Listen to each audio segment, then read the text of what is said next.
Magandang umaga po sa lahat.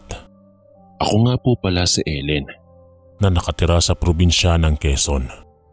At ang kwentong aking ibabahagi sa inyo ay ang kwento ng katatakutan sa gitna ng madilim at nakakasindak na gabi ng kababalaghan.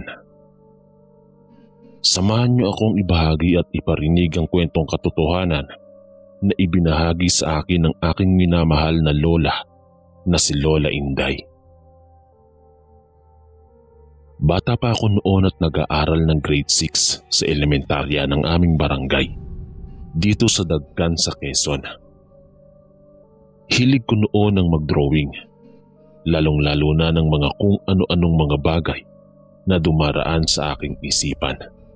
Gaya na lamang ng mga nakakatakot na bagay tulad ng mga masasamang nilalang. Nakahiligan ko ito simula noong may nakita akong libro sa may sala noon sa bahay. At nang kunin ko ito ay may nakita akong imahe ng isang aswang na manananggal. Kaya simula noon nagkaroon ako ng interes sa mga ganong bagay. Hilig ko rin ang makinig ng mga sari-saring kwento ng lagim sa mga matatanda sa amin. Isang beses nga ay napatanong ako sa aking nanay kung may alam siyang mga kwento tungkol sa mga engkanto o elemento o mga aswang na nangyari sa totoong buhay. Itinuro nga ako nito kay Lola na siya namang nakaupo sa may balkonahe at abala sa pananahin ng kurtina. Patakbo naman akong lumapit noon kay Lola para magpakwento tungkol sa mga nakakatakot na nilalang. Umupo ako sa tabi nito at agad ko siyang tinanong kung meron ba siyang alam na mga istorya tungkol sa mga ganong bagay. At agad naman itong sumagot habang nakayuko at nakatingin sa kanyang tinatahi. Maya-maya lang ay sumagot ito sa aking tanong. Kung ako ang tatanungin mo, marami akong alam ng mga totoong kwento ng mga kababalaghan na yan, Apo. Gusto mo bang marinig ang mga nakakapanindig balahibong istorya tungkol sa mga aswang? Baka mamaya nan, manginig ka talaga sa takot niyan at hindi ka na makatulog mamaya. Saad nito habang tumatawa ng mahina.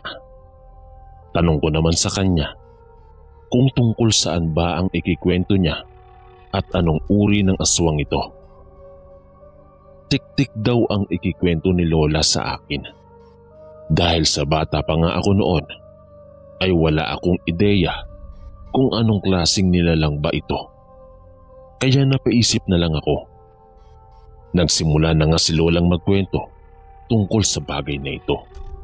At ako naman ay nakaupo sa harapan nito, nakatitig sa kanya habang excited na nakikinig sa kanyang istorya. Malinaw at bakas pa daw sa kanyang isipan ang mga nangyari noon sa kanila, pati ang itsura ng nilalang sa kanyang ikikwento sa akin. Taong 1890 daw at si Lola ay 7 taong gulang pa lamang noon. Dati raw silang nakatira sa isang bayan sa lugar ng Capiz. Lingid sa kaalaman ng marami, ang Capiz ay kilalang lugar na kung saan maraming mga naninirahang mga aswang. Uso pa nga daw ng panahon na yon ang digmaan ng mga Pilipino at ibang mga lahi. Hindi raw kagandahan ng bahay nila noon. Maliit nga lang daw ito. Sawali at mga biniyak na kawayan nga lang daw ang kanilang pader noon. At dahon ng nipa naman ang kanilang bubong. Medyo magubat pa daw sa lugar na tinitirhan nila noon at tanging iilang bahay lang ang mga nakatira pa lang doon. Bagamat hindi maipagkakaila na uso ang mga patayan noon, kasama pa ang mga nangangain ng tao ng mga nilalang na nabuhay sa mga panahong yon. Hindi nga daw nila alam kung paano nagkaroon ng aswang sa mundo. Ngunit kung sakali man daw na magkaroon sa lugar nila, ay mapaghahandaan naman daw nila ito. Panganay si Lola noon at siya pa lamang ang anak ng kanyang ina at ama. 3 taong gulang daw si Lola nang mabuntis ang kanyang ina sa pangalawa nitong anak. Mga ilang buwan daw ang lumipas noon at mabuti naman ang pagbubuntis nito. Tuwang-tuwa daw si Lola noon dahil magkakaroon na raw siya ng kalaro. Hanggang sa dumating daw ang hindi nila inaasahan. Isang gabi ay nagising na nga lang daw si inay noon galing sa pagkakatulog dahil sa sakit ng tiyan na kanyang nararamdaman. Sumisigaw pa ito sa sobrang sakit. Ibang-iba daw ang paligid ng mga panahon na iyon. Mainit ngunit mahangin naman daw sa labas. Nang magising daw ang ama ni Lola, ay bigla na lang daw itong tumayo at kumuha ng itak, sabay labas sa kanilang bahay na para bang may kung ano doon. Pagbalik nito ay doon niya nakita ang duguang sinanay at pati ang kapatid ko na walang buhay na nakahiga sa sahig ng aming bahay. Labis ang pagkalungkot namin noon nang biglang mawala ang kapatid ko na sumunod sa akin. Naging usap-usapan nga noon na baka daw dinalaw ako ng aswang kaya ganoon na lang daw ang nangyari sa nanay ni Lola.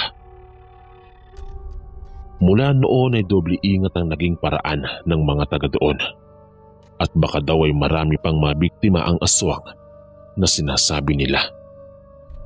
Wala pa daw nakakakita kung anong klaseng aswang ang dumadalaw sa kanilang bayan noon. Hanggang sa dumating nga ang ilang pang mga buwan, nabuntis na naman daw ang nanay ni Lola. 7 buwan ang tiyan nito sa pangatlo nitong anak sana. Lagi na nga daw itong nakasuot ng pangontra sa may tiyan at suot-suot na rosaryo sa kanyang leeg.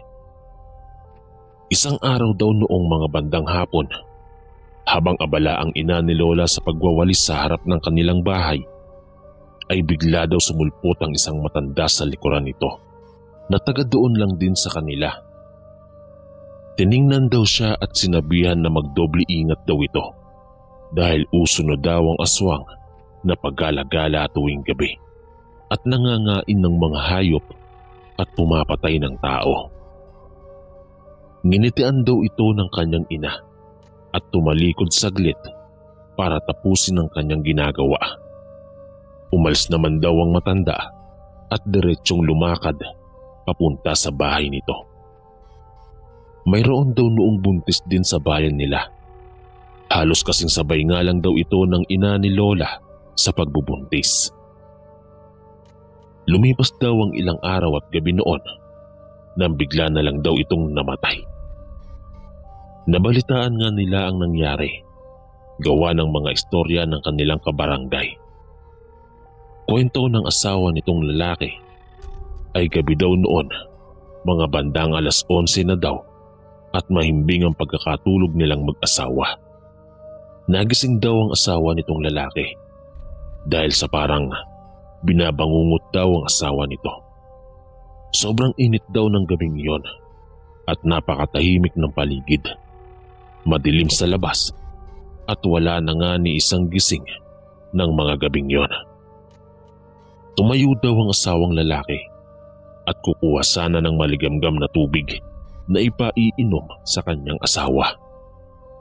Pumunta daw siya sa kusina at nang pagbalik niya nga daw sa higaan ay binuksan nito ang ilaw nang bigla na lamang nitong nabitawan ang daladala niyang baso dahil sa kanyang nakita. Nanlaki daw ang mga mata nito at halos hindi makagalaw nang makita nito ang isang napakahabang dila ng isang nilalang na nakatusok sa tiyan ng asawa nito. Tiningnan daw niya ito pataas sa bubong at doon ay nakita daw nito ang isang uri ng nilalang na nakadapa sa kanilang bubong. Napakalaki daw ng mga mata nito. Ang tenga ay parang tenga ng engkanto. Mahahaba ang mga kuko na nakadiin sa bubong habang ito'y nakadapa. Wala din itong damit at ang dila nito'y napakahaba at matulis na siyang nakatusok sa tiyan ng kanyang asawa. Bigla daw nitong kinuha ang itak at nang akma daw nitong tatagain ng aswang ay bigla na lamang daw itong nawala at ang tanging napansin na lamang daw ng asawa ay ang mabilis na pagtakbo nito papunta sa malayo. Dali-dali rin daw nitong binuksan ang pinto at doon nga ay hindi niya na nakita pa ang aswang. Pagbalik nito sa higaan ay doon nga nakahiga ang asawa niya na duguan at wala ng buhay dahil sa nangyari dito. Labis ang pagkalungkot at galit na naramdaman daw noon ng lalaki. Sana nga daw ay makita niyang muli ang nilalang na iyon at ipaghihiganti niya ang kanyang mag-ina sa ginawa nito. Napasign of the cross nga daw ang ina ni Lola noon dahil sa nalaman nito at doon nga ay bumalik sa kanyang isipan ang sinapit ng pangalawa niya sanang kapatid. Baka nga daw yun din ang rason kung bakit nawala ang kapatid niya sa tiyan ng ina nito. Naging palaisipan niyon sa kanyang ina kaya natakot ito na baka mangyari daw ulit iyon sa kanyang ipinagbubuntis. At ang mas nakakatakot pa ay kung baka pati daw siya ay mamatay din gaya ng sinapit ng kanilang kabarangay. Hindi pa daw maintindihan ni Lola ang mga bagay na iyon sapagkat napakabata pa lamang daw niya ng mga panahong iyon. Simula nga nang mangyari iyon ay gabi-gabi na lamang daw binabagabag ng takot ang ina ni Lola. Palagi na lamang daw itong nagdarasal bago matulog. Samantala ang kanyang itay naman ay laging may katabing itak sa pagtulog.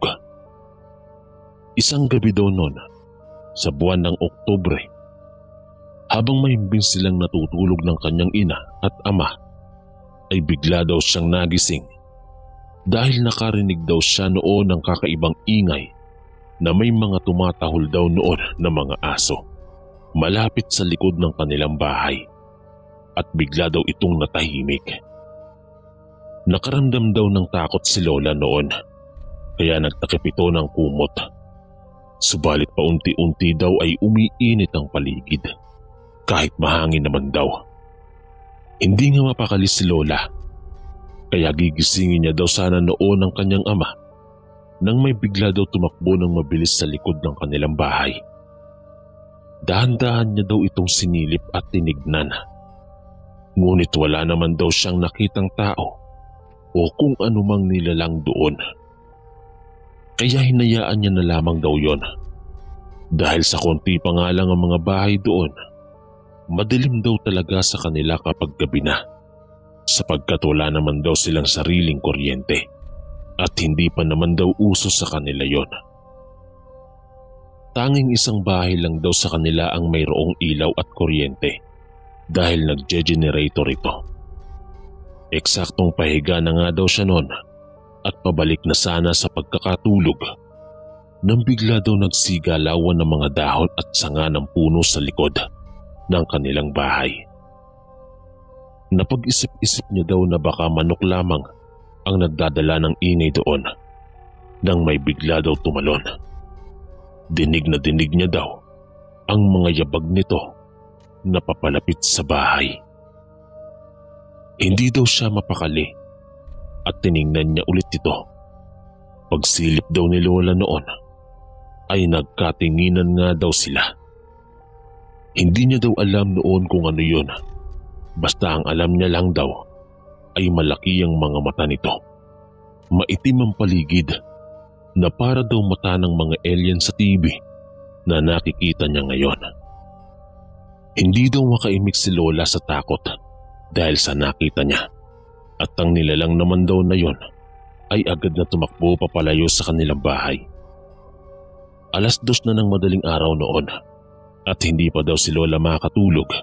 Hindi daw kasi maalis sa kanyang isipan ang kanyang nakita. Hanggang sa hindi na daw niya namalayan noon na nakatulog na pala siya nang nakayuko.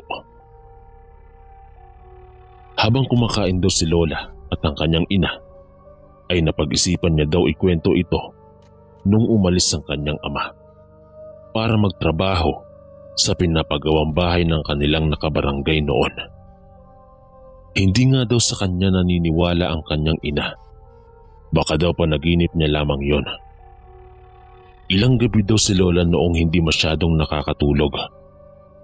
Nangyari nga ulit yon makalipas ang 3 gabi. At gaya nung una, ay tulog din daw noon ang kanyang ina at ang kanyang ama.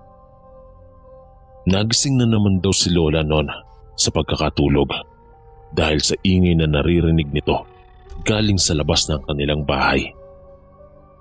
12:00 noon ng hating gabi kung hindi siya nagkakamali. Maliwanag ang paligid, dala ng sinag ng buwan, kaya maaaninag mo ang labas. Kakaibang ingay iyon, para bang humuhuni na isang hayop na nagbibigay takot sa kanya. Dulot ng kakaibang klaseng tunog nito. Nakapatay ang ilaw noon dahil nung panahon na yon ay hindi naman daw uso ang nakabukas ang ilaw sa loob ng bahay kapag matutulog na, kaya madilim sa loob. Nakasilip daw siya ng ilang minuto, nag-aabang kung ano ang makikita niya sa labas. Maya-maya nga ay may isang uri daw ng nilalang ang tumalon mula sa itaas ng puno. Nagmamasid-masid ito sa paligid habang nakayuko na parang kuba. Nakahubad, matutulis sa mga kuko nito, sa kamay man at sa paa nitong mahahaba. Ibang-iba ang itsura niya, hindi tulad ng itsura ng isang normal na tao. Mahaba ang tenga niya, malalaki ang mga mata, nakakaiba ang hugis at nakakatakot ang mukha nito. May mahahabang buhok na kulay puti hanggang sa may leeg nito at ang kanyang ngipin ay mga hugis pangil sa tulis nito.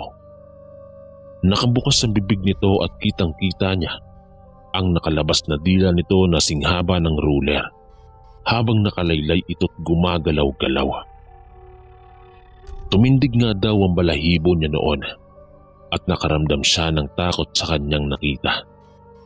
Agad niya daw ginising noon ang kanyang ama at ipinakita ang nilalang na nasa labas ng kanilang bahay. Napamura daw ang kanyang tatay sa nakita nito. Dahan-dahan daw itong tumayo, dala ang itak na nasa gilid ng higaan. Sinabihan daw siya nito na huwag lalabas ng bahay at manatili lamang sa loob kasama ang kanyang ina. Lumabas ang kanyang tatay noon na may hawak na itak at minura-mura ang nilalang na nakita nila Lola. Napakabilis daw nitong tumakbo na parang aso papunta sa malayo. Sinabihan pa nga daw ito ng kanyang ama na papatayin niya ito kapag bumalik pa ito doon. Naikwento daw ng kanyang ama ang tungkol sa bagay na yon sa kanilang mga kapitbahay. Doon nga daw nalaman nila kung ano ang tawag sa nilalang na yon dahil sa sinabi nito ng pinakamatandang kapitbahay nila habang nakikinig sa kwento. Isang klase ng tiktik o wakwak.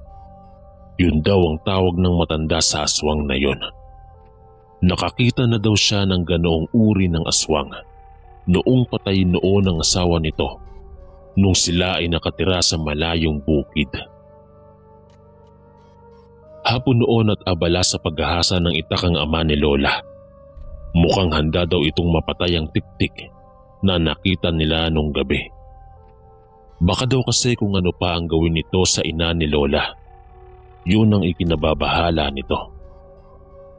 Kinakabahan naman daw ang ina ni Lola noon at baka daw bumalik yun. Baka di daw ito tumigil hanggat hindi nito nakakain ang bata sa tiyan ng ina ni Lola. Gabi na naman, kumakain daw sila noon ng hapunan nang biglang sumakit daw ang tiyan ng kanyang ina. Siguro daw ay sign ito na nasa malapit lang ang aswang sa kanila at mukhang nagugutom na daw ito. Nilibot ng kanyang ama ang buong bahay, ngunit wala naman itong nakita na nilalang doon kaya bumalik ito sa loob at tinapos ang pagkain. Pagkatapos nga noon, pinatay na ng ama ni Lola ang ilaw dahil matutulog na nga sila. Mga bandang mag-aalas 10 na iyon ng gabi, hindi daw natulog ang ama niya para bantayan ang kanyang ina at ang tiktik. Baka daw kasi bumalik na naman ito at kung ano ang gawin. Lumipas ang mga oras, tulog daw si Lola at ang nanay niya noon. Samantala ang kanyang itay ay nanatiling gising. Dumating ang oras, maliwanag ang buwan noon, kaya maaaninag mo talaga ang paligid. Lumabas saglit ang itay ni Lola para umihi sandali. Sa katahimikan ng gabi, biglang uminit ang paligid. Kasabay noon ang pagsigaw ng kanyang ina na nakapukaw sa kanyang malalim na pagtulog. Sumasakit ang tiyan nito nang sobrang sakit daw na hindi niya maintindihan. Biglang napatakbo ang ama ni Lola papasok sa kanilang bahay. Binuksan nito ang ilaw gamit ang gasera na nakalagay sa gilid ng pinto ng kanilang higaan. Doon nanlaki ang mga mata nila nang makita nila mismo ang tiktik na nakadapa at nakatitig sa kanyang ina, habang ang matulis nitong dila ay nakalaylay papunta sa tiyan nito. Tumutulo pa nga daw ang malalagkit nitong laway sa damit ng kanyang ina. Gaya ng nakita daw ni Lola, ganon na ganon daw ang itsura nito nang malapitan nila itong nakita. Nakakatakot na itsura ng kakaibang nilalang na bumungad sa kanila sa gitna ng kadiliman. May mahaba at matutulis nga itong kuko.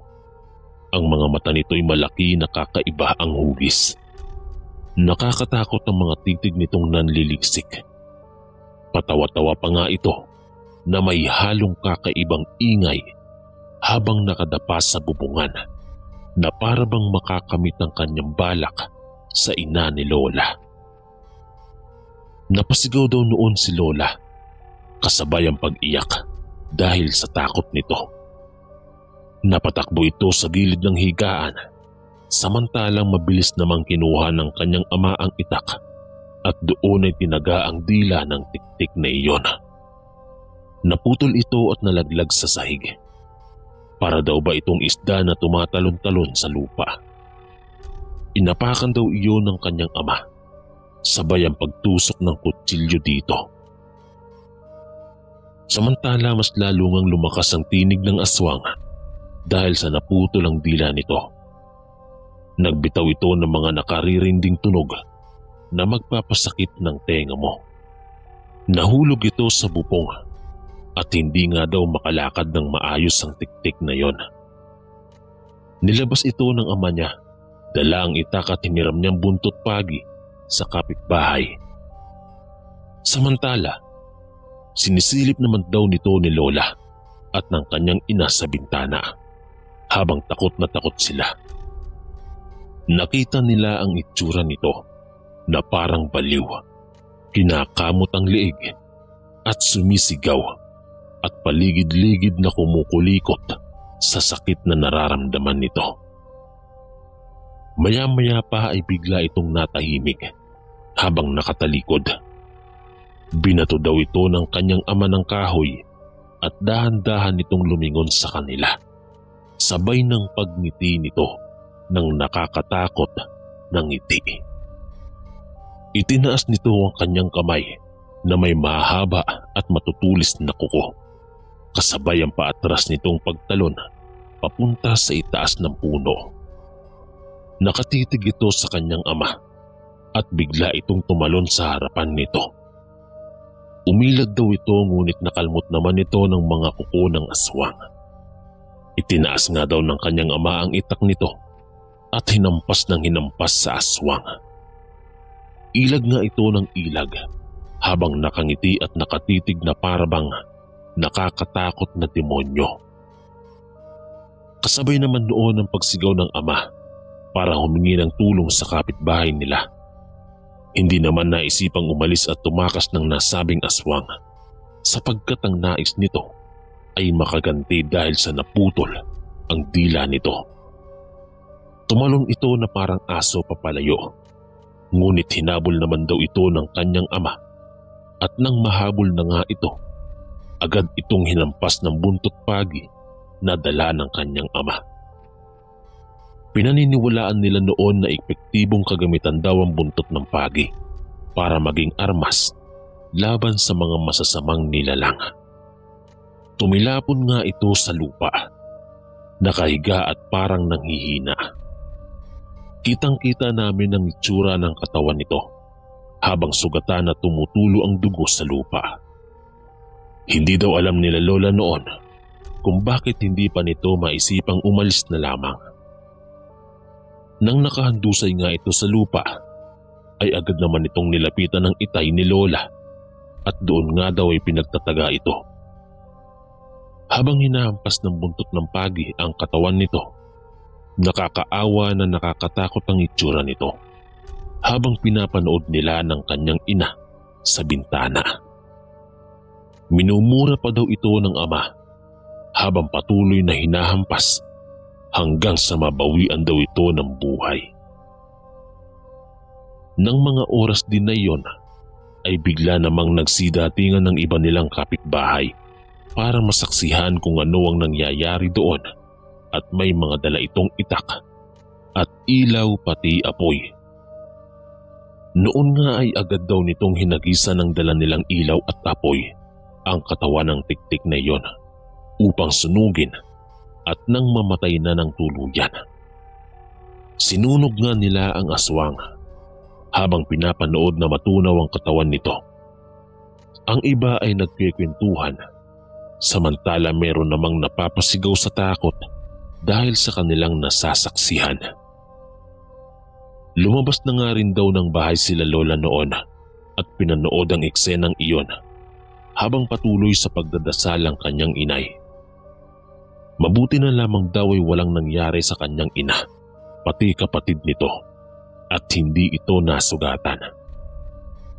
Doon din ay napagtanto nila na yun din ang dahilan ng pagkamatay ng pangalawang kapatid ni lolo at ng buntis na kabarangay nila. Ibig sabihin lamang daw noon ay matagal nang may aswang na dumadalaw sa kanyang ina, ngunit hindi nga lang daw ito matsyempuhan. Inabot ng umaga ang pangyayari na yon at sa mga lumipas na araw, hindi pa rin daw nawawala ang kwentuhan tungkol sa nangyari sa ina ni lola at pati na rin kung paano ito napatay ng gabing yon. Lumipas na nga daw noon ang ilang buwan at nanganak na ang kanyang ina. Normal naman daw ang bata noong lumabas ito, kaya laking pasasalamat nila sa Diyos dahil hindi ito naapektuhan sa mga nangyari noon sa kanila. Sa mga lumipas pa na mga araw, buwan at taon, hanggang sa pagtanda ni lola, ay marami din daw siyang naranasan at narinig na mga kwento at pangyayari tungkol sa iba't ibang mga aswang o nilalang. Napag-alaman din daw niya na marami pala talagang uri ng mga tiktik na nabubuhay san man dako sa Pilipinas. Meron daw mga tiktik na nag-aanyong tao. Meron daw gaya nung kanilang nakita. Meron naman daw may mga pakpak at mahahaba ang buhok at may 4 na kamay. Ngunit karamihan daw sa mga ito ay naninirahan sa gitna ng masukal at madilim na kagubatan, kasama ang iba pang mga kakaibang nilalang. Minsan pa nga daw noon ay nakaramdam na din daw siya na may naglalakad sa bubong ng bahay nila ng kanyang naging asawa. Nakapangasawa daw kasi siya noon nang magtrabaho siya sa Maynila nang siya ay nagdalaga. Hanggang sa may makilala siya at dinala nga siya dito mismo sa probinsya ng Quezon. Nagkasakit nga daw noon ang asawa ni lola na si Lolo Anto at gabi-gabi nga daw itong dinadalaw ng aswang na gala. Ito daw ang tawag nila sa aswang na kung saan-saan pumupunta basta't may maaamoy o malalaman nitong may sakit at may ibang nararamdaman sa katawan ang kanyang mabibiktima. May pagkakahawig nga din daw ang aswang na gala sa tiktik o wakwak. Ang pagkakaiba nga lang daw nito ay maraming uri ng mga tiktik at ang mga ito ay mga buntis ang biktima. Samantala naman ang mga aswang na gala ay mga may sakit nga ang binibiktima at karaniwan daw itong naninirahan sa mga magugubat na hindi nadadaanan ng tao. Patay na nga pala ang Lolo Anto ng mga panahong nagpakwento ako sa aking lola. Nabanggit niya na ang aswang na gala daw ang may gawa nito kung bakit tuluyang nawalan o nabawian ng buhay ang aking lolo. Natapos na nga ang kwento ni Lola sa akin.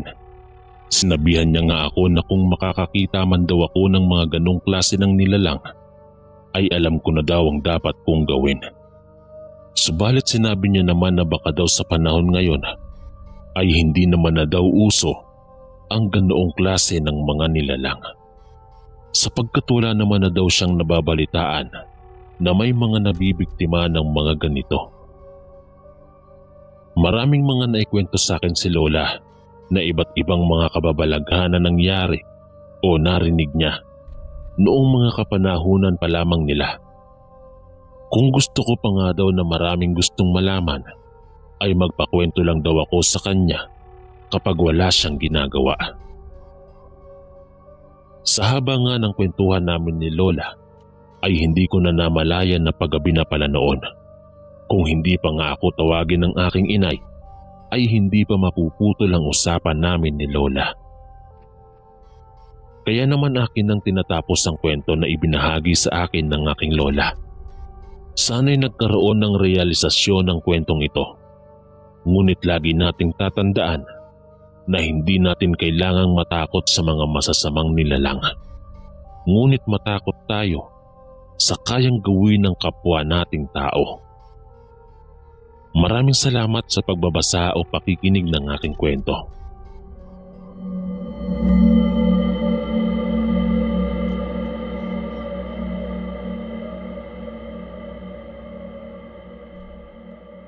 Magandang araw sa inyo, sir.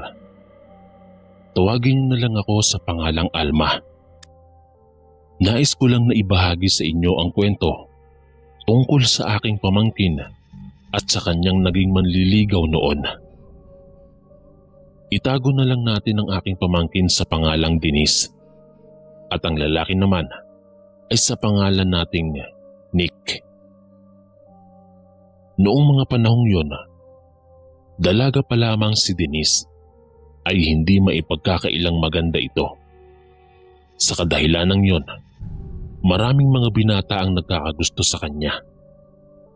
Bukod din kasi sa panlabas na anyo nito, maganda rin ang pag-uugali at kalooban ng aking pamangkin.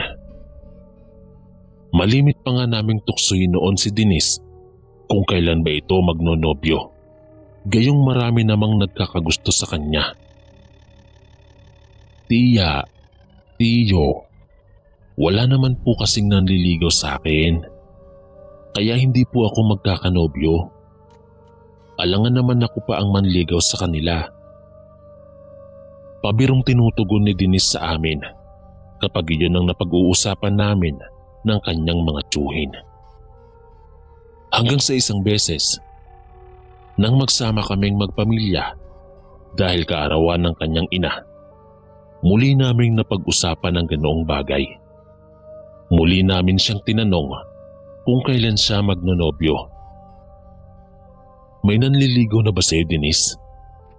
Tanong pa ni Tio Jun sa kanya. Nakitaan namin ang kabaang mukha ni Denise dahil sa naging tanong ng kanyang Tio Jun sa kanya. Yung tipong may nais itong sabihin, ngunit hindi niya masabi dahil nag-aalinlangan ito. Marahil ay napansin din yun ng kanyang Tio Jun. Kaya biniro pa niya si Denise na sabihin na lamang kung may nanliligaw sa kanya at siya ang isa sa kikilatis sa taong yon. Sa totoo po kasi niyan, may gusto po kasi sanang manligaw sa akin. Kaya lang natatakot po akong sabihin sa inyo, lalo na po kay nanay. Sabi ni Denise. Bahagya naman kaming napatawa sa sinabi nito. Nako Denise, mas maigi nang sabihin mo sa amin at nang makilatis namin. Isa pa, bakit naman magagalit ang nanay mo? Natural lang din naman ang bagay na yan. Isa pa, naranasan naman din namin ang ganyan. Natatawa pa rin sabi ko kay Denise. Sa kadahilanang yon, sinabi na lang niya sa amin ang tungkol sa lalaking nais na manligaw sa kanya. Napagsabihan pa siya ng Tiyo Jun at Tiyo Rene niya na papuntahin na lang sa bahay nila ang lalaki at ipakilala sa amin. Mas maigi na iyon para makilala namin ang lalaki at masinsinang makausap tungkol sa pakikipagrelasyon sa aming pamangkin. Sige po, pagsasabihan ko na lamang po siya na pumunta rito sa bahay. Sabi pa ni Denise. Tanging pagtango lang ang naitugon namin sa kanya at hindi na namin siya kinulit pa tungkol sa bagay na yon. Napansin kasi naming tila naiilang pa siya tungkol doon. Lumipas ang mga araw hanggang sa isang hapon ay umuwi si Denise na may kasamang isang lalaki. Natsyempo ang nagtitipon kami noon dahil may pinag-uusapan kaming magkakapatid. Pagkapasok pa lang ni Denise, kasama ang lalaki, ay napatingin kaagad kaming lahat sa kanya. Napalunok naman si Denise noon dahil sa naging pagtitig namin sa kanila. Halos hindi rin ito makapagsalita dahil sa kabang nararamdaman niya. Makalipas pa ang ilang sandali, nagsalita ang kapatid kong si Jun. Yan na ba ang sinasabi mong manliligaw sa'yo? Bakit hindi mo pa upuin dito sa tabi namin? Sabi pa nito habang pinipilit na hindi matawa sa reaksyon ni Denise. Maging kami ng mga sandaling yon ay pigil din ng tawa dahil nakikita naming tila namumutla si Denise. Pinaupo nga niya ang lalaki sa tabi ng kanyang mga tiyuhin at ipinakilala pa sa amin. Taga saan ka ba, Nick? Tanong pa ni Rene noon sa lalaki. Sinabi naman ni Nick sa amin kung saan siya umuwi. Kinausapan nila ito ng kinausap hanggang si Denise naman ay nakikinig lamang at walang magawa. Nawala na lamang ang kaba ni Denise noong magsimula ng magtawanan ng kanyang mga tiyuhin at si Nick habang nag-uusap. Biniro pa nila si Denise na sagutin na ang lalaking gayong nakilatis na nila. Napatawa naman kami noon dahil nahiya pa si Denise sa lalaki dahil sa mga sinasabi ng kanyang mga tiyuhin. Kinausap naman ng kanyang ina si Denise na kung maisipan man itong magnobyo ay huwag lamang magmadali sa mga bagay-bagay. Pinayuhan pa namin siya at pinagpasalamat na lamang niya yon. Patuloy pa rin naman ang usapan ng mga tiyuhin niya at ni Nick habang nagtatawanan sila. Kami naman noon ay tahimik lang na nakikinig sa kanila at nakikitawa na rin. Habang lumilipas ang mga minuto, napatahimik ako habang nakatitig lang kay Nick. Hindi ko alam pero noon ko lang din napansin na tila may kakaiba sa kanya. Tinitigan ko siya ng mabuti noon at pansin kong kahit nagkikwento at nakikipagtawanan siya, hindi niya magawang makatingin ng direkta sa mga mata ng mga nakakausap niya. Naisip kong baka natural lamang yon, lalo na at nahihiya siya. Subalit may kung anong pakiramdam ako na hindi iyon ang posibleng dahilan kung bakit ganun siya. Mabilis ko namang naiwas ang tingin ko noong napatingin siya sa akin. Kinabahan pa nga ako dahil mabalasik ang mga tingin niya. Ngunit hindi ko na lang pinahalata at nagkunwaring may tinitingnan na lamang sa ibang bahagi. Nang ibalik ko naman ang tingin ko sa kanya, nakita ko na itong tumatawa habang nakayuko. Makalipas ang higit 1 oras, nagpaalam na si Nick na uuwi na ito. Kaya inihatid ito ni Denise sa labasan. Nang wala na ang mga ito, nag-usap-usap naman kami tungkol sa lalaki. Hindi ko alam na hindi lang pala ako ang nakapansin na hindi makatingin ng direkta si Nick sa mga mata ng kausap niya. Maging ang mga kapatid ko ay napansin din yon. Ngunit hindi na lang muna nila inintindi. Natural lang naman siguro yon dahil nahihiya pa yung tao sa atin. Sabi pa noon ni Ate Tessie na ina ni Denise. Napakibit balikat na lamang kaming tatlo bilang tugon dito.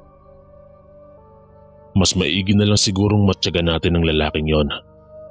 Delikado na kapag may iba palang lahi yon, gayong kilalang pugad ng aswang ang baryo kung saan siya nakatira. Sabi pa ni Jun sa amin na kaagad naman naming sinang-ayunan. Napag-usapan din namin noon na pagbalik ni Denise ay sabihin sa kanya ang tungkol sa bagay na yon, para kahit papaano ay makapagmatsyag din siya sa lalaki at mailayo, tsaka maprotektahan ang kanyang sarili kung sakali mang tama ang kutob namin kay Nick. Hinintay nga naming makabalik noon si Denise sa bahay at kinausap kaagad namin siya. Pinagsabihan siya ng kanyang tiyo Jun tungkol sa baryong tinitirhan ni Nick at maging sa napansin namin sa lalaki. Huwag mo na munang sabihin o tanungin ng lalaking yon. Matyagan mo na lamang siya at kapag alam mong may kakaiba sa kanya, layuan mo na lamang siya o hindi kaya ay sabihin mo sa amin. Sabi pa ng kanyang tiyo Jun sa kanya. Napatango na lamang noon si Denise at sinabing mamatyagan nga niya ang lalaki. Ayon pa nga sa kanya, maging siya rin ay hindi komportable kay Nick. Ngunit hindi naman niya masabi gayong nahihiya siya sa lalaki. Lumipas pa ang mga araw noon. Ilang beses pang pumunta sa bahay ni Denise si Nick. Minsan pa ay pumupunta rin kami para makipagkwentuhan dito. Subalit minsan naman ay hindi na dahil abala din naman kami sa mga trabaho o hindi kaya ay gawaing bahay. Dahil malimit nang sinasamahan ni Nick si Denise dahil nanliligaw nga ito, may iilang pang napansin ng aking pamangkin sa lalaki. Minsan daw kasi nang magkasama silang kumain ng lalaki, hindi ito kumain ng mga putahing may sibuyas at bawang. Madalas din daw itong magbaon at palaging karne ang inuulam nito. Napapansin daw ni Denise na tila medyo hilaw pa ang karneng inuulam niya. Ngunit takam na takam naman si Nick. Napaisip pa nga siyang baka yun lamang ang nakasanayan ng lalaki kaya siya ganoon. Minsan ay inalok pa siya nito ng karning ulam, ngunit tinatanggihan na lamang daw niya dahil naiisip niya ang sinabi namin sa kanya na baka may lahing aswang si Nick. Malimit yatang karne ang ulam mo. Siguro marami kayong karne sa bahay ninyo ano? Sabi pa noon ni Denise kay Nick. Natigilan daw si Nick sa kanyang pagkain at napatingin sa kanya. Nang tingnan din daw siya ni Denise, ay dali-daling napaiwas ito ng tingin sa aking pamangkin. Masarap kasi itong karne. Isa pa, taga-Katay kasi si tatay, kaya malimit siyang may dalang karne sa bahay na siyang inuulam naman namin. Tugon pa raw ni Nick sa kanya. Hindi na lang daw nag-usisa pa si Denise dahil baka iba ang isipin ng lalaki kapag ginawa niya yon. Hindi naman inililihim ni Denise sa amin ang tungkol sa mga ganong bagay, lalo na at alam din niyang minamatyagan namin ang lalaki. Naisip pa nga niyang patigilin na lang sa panliligaw niya si Nick para wala na rin daw siyang magiging problema pa rito. Isa pa raw, hindi naman niya talaga gusto ang lalaki. Sadyang ayaw niya lang natuksohin namin siya dahil wala pa ring nanliligaw sa kanya. Dahil nga napag-isip-isip ni Denise na pahintuin si Nick, ay ginawa nga niya yon. Kinausap niya ang lalaki at pinagsabihan nitong itigil na lamang ang panliligaw nito sa kanya. Tinanong daw siya ni Nick kung bakit. At hindi naman naglihim ang aking pamangkin sa lalaki. Sa totoo kasi niyan, hindi naman kita gusto, Nick. Ayaw ko lang na tinutokso ako ng mga tiyahin at tiyuhin ko dahil wala pang nanliligaw sa akin. Pasensya ka na talaga, Nick. Ayaw na rin naman kitang masaktan, kaya itigil mo na lamang ang panliligaw mo. Sabi raw ni Denise kay Nick. Napatingin sa kanya ang lalaki at kaagad din daw na napayuko. Ayon pa kay Denise, ilang sandali pa raw na natahimik ang lalaki, kaya hinayaan na muna niya. Humingi pa ulit siya ng pasensya sa lalaki. Nang magsalita raw si Nick, napakaseryoso daw ng mukha at maging ang boses nito. Hindi man niya direktang matingnan si Denise, subalit ramdam ni Denise na tila galit ang mga mata ng lalaki. Sige, hindi na ako manliligaw sa iyo. Pero hindi ko palalampasin itong ginawa mo sa akin. Pagsisisihan mo ang ginawa mo sa akin, Denise. Galit na sabi daw ni Nick sa kanya. At dali-dali siya nitong iniwan. Hindi na pinigilan ni Denise si Nick noon. Nakaramdam daw ng takot at pangamba si Denise dahil sa sinabi sa kanya ni Nick. Nagalit naman ng mga kapatid kong lalaki dahil sa sinabi ni Nick kay Denise. Huwag lang talaga siyang magpapakita sa amin at babalatan namin siya ng buhay, lalo na kapag may ginawa siyang hindi maganda sa iyo. Sabi pa nila June at Rene. Pinag-iingat naman namin noon si Denise, lalo na at para sa amin, tila nagbanta sa kanya si Nick nang sabihin niya yon sa aking pamangkin. Dahil sa pangyayaring yon, nag-ingat si Denise sa takot na baka may gawin nga sa kanya si Nick nang hindi man lang siya handa. Maaga na rin siyang umuuwi sa tuwing may pinupuntahan siya dahil natatakot siyang abutan ng gabi sa daan. Mabuti na lang at hindi na rin nagpakita sa kanya si Nick. Subalit kahit na ganoon, hindi pa rin nagpakampante si Denise at patuloy na nag-iingat. Hindi pa niya gaanong kilala si Nick, kaya hindi rin niya masasabi kung ano ang kayang gawin ng lalaki sa kanya, lalo na at nasaktan niya ito dahil sa kanyang ginawa. Makalipas ang 2 linggo noon, hindi pa rin nakita ni Denise si Nick. Inakala niyang maayos na ang lahat noon, ngunit nagkamali siya. Isang gabi, habang nagpapahinga na siya sa kanyang silid, ay nakaramdam siya ng kakaiba sa kanyang paligid. Napakaalinsangan kasi sa loob ng kanyang silid, kaya hindi siya makatulog dahil doon. Naisipan niyang bumangon upang maghilamos sa kanilang kusina at nang makainom na rin ng tubig. Baka kailangan ko lang ng tubig para makatulog, sabi pa niya sa kanyang sarili at naglakad palabas sa kanyang silid upang tumungo sa kanyang kusina. Nang nasa kusina na siya ng kanyang bahay, kaagad siyang tumungo sa banyo upang maghilamos doon. Nang matapos naman siyang maghilamos, uminom na siya ng tubig at saka bumalik sa kanyang silid. Nahiga ulit siya at pinilit na makatulog. Ngunit ganoon pa rin. Naiirita na siya ng mga oras na yon dahil ramdam na ramdam niya ang mainit na paligid. Hindi na nakatiis pa si Denise at nagtungo siya sa bintana upang bahagya yung buksan. At nang makapasok naman ng kahit papaano ang preskang hangin sa kanyang silid. Nang bahagyang mabuksan ni Denise ang kanyang bintana, guminhawa ang kanyang pakiramdam nang dumampi sa balat niya ang malamig na simoy ng hangin mula sa labas. Nagtagal pa siya ng ilang sandali sa harap ng kanyang bintana. Habang nasa ganoon siyang sitwasyon, nakaramdam ng pangingilabot si Denise sa hindi niya malamang dahilan. Kaagad siyang nagpalinga-linga sa labas ng kanyang bintana. Walang ano-ano, may nakita siyang kakaibang bagay sa hindi kalayuan. Nagtaka si Denise kung ano ang dalawang mapupulang bagay na nakita niya sa madilim na parting yon. Ilang sandali pa ang nakalipas. Tila napansin niyang papalapit ng papalapit ang mapupulang bagay na yon sa bahay nila. Dahil nakaramdam siya ng takot sa hindi niya malamang bagay, dali-dali niyang isinarado ang kanyang bintana.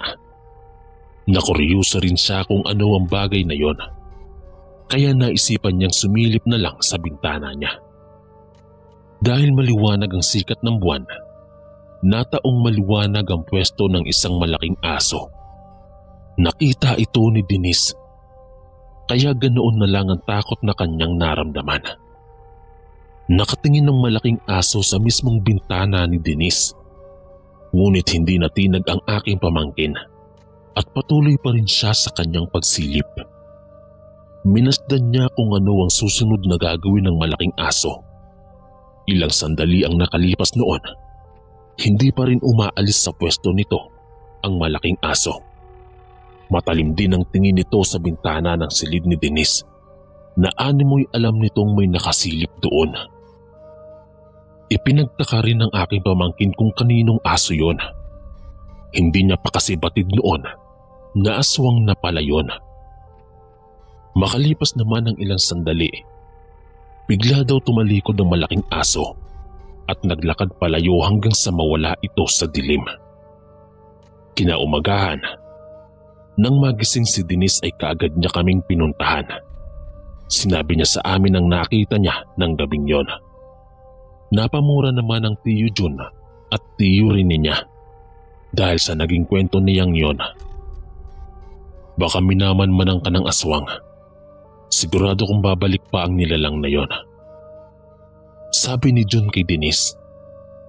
Nakaramdam naman ng takot ang aming pamangkin nang malaman nitong aswang na pala ang nilalang na nakita niya. Kapag naulit pa yon, gisingin mo na lang ang nanay mo. Kailangan na rin pala naming magmatsyag sa paligid dahil doon, sabi naman ni Rene. Sinang-ayunan naman namin siya, lalo na at hindi imposible na bumalik pa ang aswang na yon. Marahil kasi, totoong minamatyagan lamang niya si Denise at baka kung umatake ito kapag alam na niya kung paano niya gagawin ang bagay na yon. Dahil sa pangyayaring yon, naging malimit na ang aming pagbabantay tuwing gabi. Naging salitan na rin ang pagtulog namin sa bahay ni na Denise para kahit papaano ay may kasama sila ng ina nito kapag may umatake mang aswang sa kanila. Kahit kasi magkakalapit ang bahay naming magkakapatid, mas maigi pa rin ang pinaghahandaan ang kahit na anumang kapahamakan na maaaring idulot ng aswang. Malakas din noon ang kutob namin na posibleng may kinalaman si Nick sa aswang na yon. Ayon pa kay Jun, kung hindi niya kapamilya yon, marahil ay siya talaga ang aswang at nais niyang gantihan ng aming pamangkin dahil sa ginawa nito sa kanya. Ilang linggo rin noon bago muling magkaroon ng pangaaswang ina Denise. Mabuti na nga lang at nang gabing yon ay si Jun ang nakatokang matulog sa bahay nila. Hindi daw makatulog si Denise ng gabing yon. Dahil doon, naisipan niyang puntahan ng kanyang tiyo Jun upang sabihin ang bagay na yon. Tulad niya ay hindi rin makatulog ang kanyang tiyo Jun, kaya mas minabuti na lang nilang mag-usap na lang. Habang nag-uusap sila, may narinig daw silang ingay.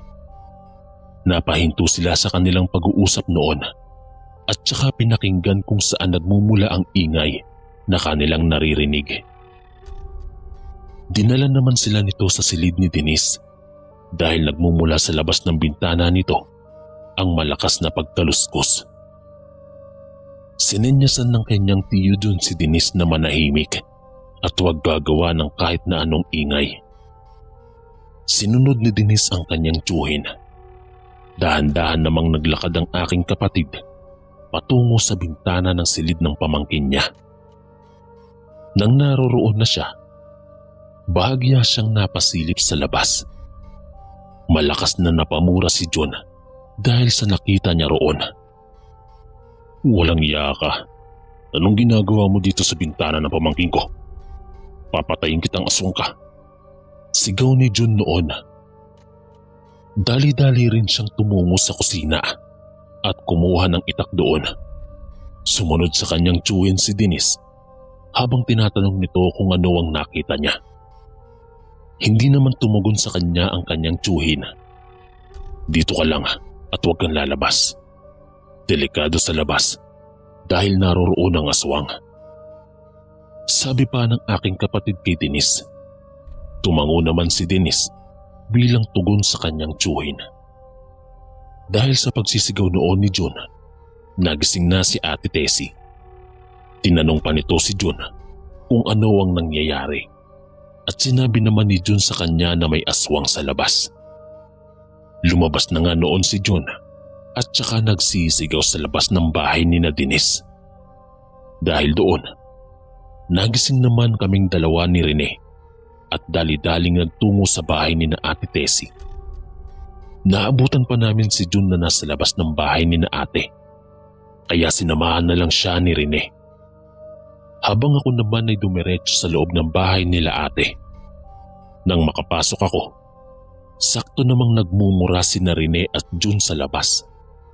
Dahil doon, sumilip ako sa pintuan. Nakita ko ang dalawa kong kapatid na may kaharap na malaking aso. Itim na itim ang asong yon at may mapupulang mga mata. Tila nagbabaga ang mga mata nito dahil sa galit. Kumuha ka ng itak, Ate. Mukhang kailangan ni Rene ng itak dahil may kaharap silang dambuhalang aso. Sabi ko noon kay Ate Tessie. Dali-dali naman siyang nagtungo sa kanilang kusina at kinuha ang isa pa nilang itak. Nang makabalik siya sa sala, kinuha ko ang itak sa kanya at lumabas ng bahay. Inabot ko kay Rene ang itak at kaagad din namang bumalik sa loob ng bahay nila Ate. Sumilip na lamang kami sa bintana upang alamin kung ano ang nangyayari sa aking mga kapatid at sa aswang nakaharap nila ng mga oras na yon. Nakatayo lang sa harapan nila Rene at John ang dambuhalang aso. Matalim ang tingin nito sa aking mga kapatid na animoy may tinatago itong galit sa dalawa. Walang ano-ano, inangilan nito ang dalawa kong kapatid. Nagsimula din itong gumalaw sa kanyang kinatatayuan, kaya inihanda na lang nila John at Rene sa pag-atake nga ng dambuhalang aso sa kanila. Hindi nga sila nagkamali noong magsimula sa pag-atake sa kanila ang malaking aso. Mabuti na lang at naiiwasan ng mga ito ang mga pagkalmot na ginagawa ng nasabing aswang. Nagtulungan naman ang dalawa kong kapatid sa pag-atake sa nilalang na yon. Hindi nila alintana ang panganib na kanilang kinakaharap ng mga oras na yon. Nagpatuloy silang labanan ng malaking aso hanggang sa hindi inaasahan ay nasugatan ng malaking aso si Rene sa kanyang braso. Napahiyaw naman noon ang aking kapatid dahil sa ginawa sa kanya ng aswang. Napangisipa sa kanila ang malaking aso dahil sa nangyaring yon. Subalit natigilan si John sa pag-atake sa nilalang, kaya si Rene na muna ang umatake rito. Naiiwasan naman ng aswang ang bawat pagtaga sa kanya ni Rene. Hanggang sa muling umatake si Rene sa aswang ay nagawa siya nitong masalisihan. Hindi inasahan ni Rene ang ginawang pag-iwas at pag-atake ng nilalang, kaya nagulat siya at nakagat ng nilalang ang kamay nito.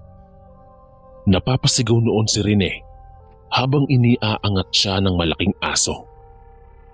Ininda na lang ni John ang pananakit ng kanyang sugat upang matulungan si Rene na noon ay sigaw ng sigaw para makahingi ng tulong dahil sa ginagawang pag-angat sa kanya ng aswang. Dahil abala ang nilalang sa ginagawa nito kay Rene, hindi nito namalaya na nakalapit na sa kanya si John. Saktong paglingon nito ay nakalapit na sa kanya ang aking kapatid. Hindi na binigyan ni June ng panahon na makalayo sa kanya ang aswang. Buong lakas niyang tinaga ang isang paa ng nilalang, kaya napahiyaw ito at nabitiwan nito si Rene. 2 beses pang inulit ni June ang pagtaga sa paa ng nilalang, kaya napahiyaw ulit ito. Sinubukan naman ni Rene na tumayo upang tagain din ang isang paa ng nilalang. Nagtagumpay naman siya kaagad sa kung anumang binabalak niya. Tanging paghiyaw na lang ang nagawa ng nilalang dahil doon. Walang ano-ano. Nagwala ito ngunit paika-ika na ang malaking aso dahil sa sugat na natamo niya. Galit na galit itong napaangil sa aking kapatid. Ngunit hindi naman natinag ang mga kapatid ko.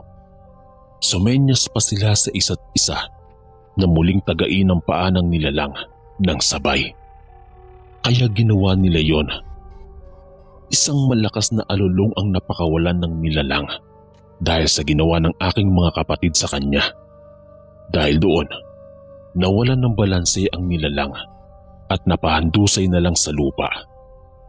Hinabol din nito ang kanyang hininga, marahil dahil sa kumikirot niyang mga paa. Sinusubukan nito ang makatayo, ngunit hindi nito magawa. Napapaungol pa ito sa tuwing pinipilit niyang bumangon. Matalim pa rin ang tingin niya sa aking mga kapatid na noon ay inihahanda pa rin ang kanilang sarili kung sakali mang makabangon at umatake sa kanila ang malaking aso. Subalit makalipas ang ilang sandali nun, dahil sa pagpupumilit ng aswang na makatayo, mas dumurugo ang kanyang sugat. Napagod din siya kaya ang tanging nagawa niya ay mahiga na lang sa lupa. Nagpahinga ito ng ilang sandali, ngunit hindi na talaga nito kaya pang makabangon. Kung ayaw mong tuluyan ka namin ngayong gabi, magpakilala ka. Ipakita mo sa amin kung sino ka. Sigaw ni June noon sa malaking aso. Napatingin sa kanya ang aswang at kaagad ding napaiwas ng tingin. Naalala tuloy ni June si Nick, kaya kinutuban nito na marahil ay ang lalaki ngayon. Magpakilala ka kung gusto mo pang mabuhay at makaalis dito. Muli pang wika ni June. Nakitaan niya ng takot at pag-aalangan ang mga mata ng malaking aso. Subalit wala namang nitong nagawa kung hindi ang ipakita ang tunay niyang anyo. Dahil marahil takot din itong matuluyan ng aking mga kapatid ng gabing yon. Nang maging tao na nga ang aswang, hindi na sila nagulat pa nang makitang si Nick yon. Habang kami naman noon ay nagulat nang makitang si Nick ang nakahandusay na aswang na nakalaban nila ng gabing yon. Sinabi ko na nga bang may lahing aswang ka? Anong kailangan mo sa pamangkin namin? Gagantihan mo siya dahil sa ginawa niya sa'yo. Sabi pa ni Rene. Hindi daw tumugon ng lalaki. Pagkos ay nagmakaawa ito na hayaan siyang makaalis ng gabing yon. Ayaw man sana ng aking mga kapatid na pakawalan ng lalaki, ngunit napuntahan sila ni Denise at kausapin na pakawalan na lang si Nick. Wala na silang nagawa pa kung hindi sundin ang kanilang pamangkin. Pasalamat ka at hindi gusto ng pamangkin ko na patayin ka ngayon. Kung ako sa'yo, huwag ka nang babalik pa rito at magpapakita sa amin, lalo na kay Denise. Tigilan mo na ang pamangkin namin dahil kung hindi mo gagawin yon, kapag naulit pa ito, hindi ka na mabubuhay pa. Mahabang sabi ni John kay Nick. Tumango naman si Nick noon at nangakong hindi na magpapakita at hindi naguguluhin pa ang aming pamangkin. Dahil doon, tinulungan nila itong tumayo at saka hinayaan na paika-ikang naglakad palayo hanggang sa mawala na ito sa dilim. Pumasok naman sila noon sa bahay nila ate upang gamutin din ang sugat na natamo nila mula sa pakikipaglaban kay Nick na isa nga talagang aswang. Tinupad naman ni Nick ang pangako nito na hindi na magpapakita pa sa amin, lalo na kay Denise. Dahil doon, hindi na nakaramdam ng takot at pangamba ang aming pamangkin na baka gantihan pa siya ni Nick. Maraming salamat po mga kaistorya sa pakikinig. At kita-kits po ulit bukas para sa isa na namang nakakatakot na kwento. Ito po si Kuya Chris, ang inyong kaistorya. God bless po at ingat po lagi.